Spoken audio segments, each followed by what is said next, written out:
গণভোটকে অস্বীকার করা মানে জুলাই আন্দোলনকে অস্বীকার করা হবে বলে মন্তব্য করেছেন জামায়াতে ইসলামীর অন্যতম সহকারী সেক্রেটারি জেনারেল ও সিরাজগঞ্জ ৪ আসনের সংসদ সদস্য মাওলানা রফিকুল ইসলাম খান। সকালে উল্লাপাড়া পৌর এলাকার পুরাতন বাসস্ট্যান্ড, থানা মোড় ও শহীদ মিনার এলাকায় পরিষ্কার পরিচ্ছন্নতা কর্মসূচির উদ্বোধন শেষে তিনি এসব কথা বলেন।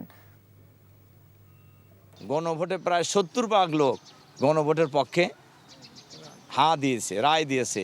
সুতরাং এই গণভোটকে অস্বীকার করা মানেই হলো জুলাই আন্দোলনকে অস্বীকার করা, এবং জুলাই আন্দোলনকে যারা অস্বীকার করবে তারা এক সেন্সে এটা বাংলাদেশের জনগণের সাথে প্রতারণার শামিল।